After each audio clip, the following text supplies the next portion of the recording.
இல்லைங்க, இப்போ எங்களை பொறுத்தவரை எங்கள் நிலைப்பாடு, நாங்கள் ஆளுங்கட்சியாக இருக்கும்போது தலைவர் காலத்திலும் சரி, அம்மா காலத்திலும் சரி, எடப்பாடி காலத்திலும் சரி, பொதுவாகவே மக்களுடைய எண்ணத்திற்கு மாறாக, அதாவது மக்களுடைய விருப்பத்துக்கு மாறாக எந்த திட்டமும் கூடாது என்பது எங்கள் நிலைப்பாடு.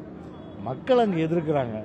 ஸோ மக்களை எதிர்க்கும் போது அந்த திட்டத்தை இப்போ உதாரணத்துக்கு கன்னியாகுமரியில் ஒரு பெரிய அளவுக்கு மீனவர்கள் இந்த துறைமுகம் பார்த்தீங்கன்னா அங்கே கொண்டு வர சொல்லி அன்றைக்கி பிஜேபி அரசாங்கம் அன்றைக்கி மத்திய அமைச்சர் ட்ரை பண்ணார் அன்றைக்கி. ஆனால் அது வாழ்வாதாரமே போயிடும் மீனவர்களுக்கு. அது உடனே நாங்கள் என்ன பண்ணோம், சட்டமன்றத்திலே சொல்லிட்டோம், இந்த மாதிரி மக்கள் விருப்பப்படாமல் அந்த திட்டம் கொண்டு வர போகிறதில்லைன்னு. அதே மாதிரி மக்களுடைய அந்த விருப்பம் இருக்கணும், மக்களுடைய கருத்தறியணும், எதேச்சதிகாரம் இருக்கக்கூடாது. அதனால் நான் அரசாங்கத்தில் இருக்கேன், உயர்ந்த பதவியில், நான் நினச்சதுன்னா சட்டம் சொல்லக்கூடாது. அதில் மக்கள் கருத்தறிந்து மக்கள் எதிர்க்கிறதா விட்டுற வேண்டியது தானே. அதில் எங்களுக்கு அதில் பார்த்தீங்கன்னா பொதுவாக மக்களுடைய அந்த கருத்து தான் எங்களுடைய கருத்து கூட ஒன்று.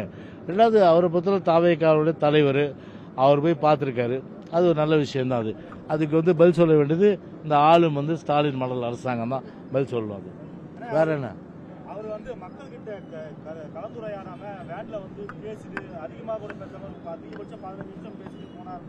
அவர் மேல ஒரு இது இருக்கு, அதை நீங்க எப்படி பாக்குறீங்க? இல்லைங்க, இப்போ ஒரு தாவேக கட்சியினுடைய தலைவர் அவர், இந்த கேள்வி புசி ஆனந்துக்கிட்ட தான் நீங்கள் கேட்கணும், எங்கிட்ட கேட்கக்கூடாது. நீங்கள் சரிதானே? ஏன் இவர் இப்படி செஞ்சாருன்னு அவர்கிட்ட கேளுங்க, எங்கிட்ட கேட்குறீங்க?